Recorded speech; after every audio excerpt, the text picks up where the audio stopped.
విశాఖను దేశంలోనే నంబర్ 1 నగరంగా తీర్చిదిద్దేలా జీవీఎంసీ చర్యలు తీసుకుంటోంది. ఇప్పటికే కాలుష్య రహితంగా మార్చే ప్రణాళికలో భాగంగా ఎలక్ట్రిక్ వాహనాల్ని వినియోగిస్తోంది. ఇప్పుడు ప్లాస్టిక్ రహితంగా మార్చేందుకు సిద్ధమైంది. కొత్త సంవత్సరం సందర్భంగా సింగిల్ యూజ్ ప్లాస్టిక్ని నిషేధించింది.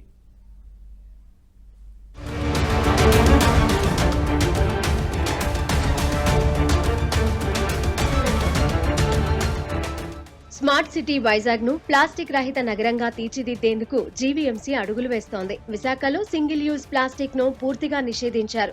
సాధారణంగా నిత్యావసర వస్తువులు, కూరగాయలు, బట్టలు ఇలా బయట ఏ వస్తువులు కొనుగోలు చేసినా వాటిని తీసుకెళ్లడానికి ఇచ్చేది ప్లాస్టిక్ కవర్లే. నిత్యం ప్రజలు వినియోగించే వాటిలో మెజారిటీ ఈ ప్లాస్టిక్ కవర్లదే. అయితే వీటిలో సింగిల్ యూజ్ ప్లాస్టిక్ తో మానవాళికి ప్రమాదకరం కావడంతో జీవీఎంసీ జనవరి 1 నుంచి వాటిపై నిషేధం విధించింది.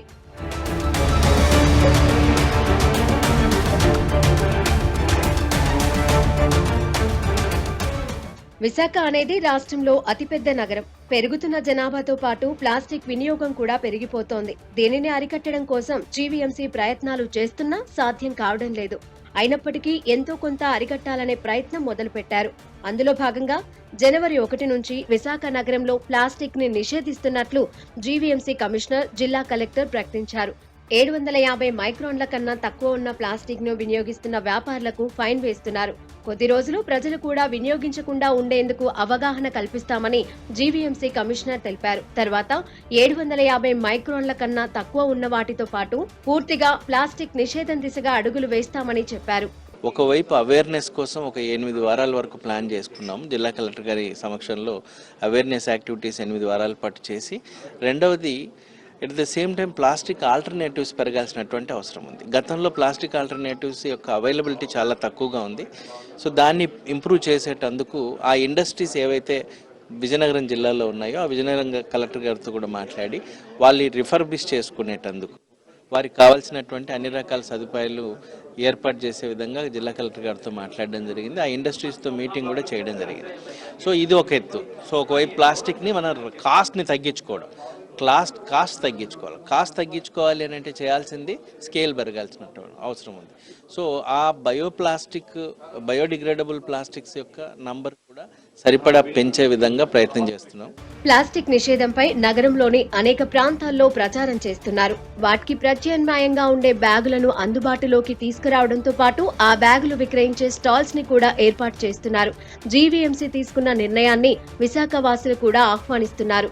పర్యావరణానికి ఎంతో ఉపయోగపడుతోందని అంటున్నారు. జీవీఎంసీ అధికారులు సింగిల్ టైం యూజ్డ్ ప్లాస్టిక్ ని నిషేధిస్తూ తీసుకున్న నిర్ణయాన్ని 100%గా విశాఖవాసులుగా మేమైతే స్వాగతిస్తున్నాం.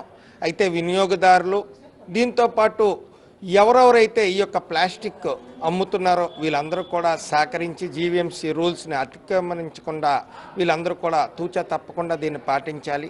ప్రత్యామ్నాయంగా ప్లాస్టిక్, సింగిల్ యూజ్ ప్లాస్టిక్కి మరొక సంచి కానీ మరొక ప్లాస్టిక్కి సంబంధం లేకుండా మరొకటి వినియోగించడానికి ఏదైనా సరే ప్రభుత్వం ప్రవేశపెట్టాలి అని అంటే దానికి తప్పకుండా ఈ తయారీదారులు ఎవరైతే ఉన్నారో వాళ్ళకి సబ్సిడీలు ఇచ్చి ఇంచుమించుగా ఈ యొక్క ప్లాస్టిక్ బ్యాగ్కి సరిపడా రేటుకి తగ్గట్టుగా ఉండేటటువంటి రేటుకి సమానంగా ఉండేటట్టు ఏదైనా సరే ప్రవేశపెట్టడానికి ప్రభుత్వం కానీ వాళ్ళకి సహాయం చేయగలిగితే, ఆ యొక్క ఇండస్ట్రీ పెట్టుకోవడానికి వారికి కానీ సబ్సిడీస్ ఇవ్వగలిగితే ఇది తూచా తప్పకుండా అమలు జరుగుతుంది. గతంలో ప్లాస్టిక్ నిషేధం దిశగా అనేక ప్రయత్నాలు చేశారు. అయితే అందుకు తగ్గ ప్రయత్నాలు చూపకపోవడంతో అరికట్టలేకపోయారు.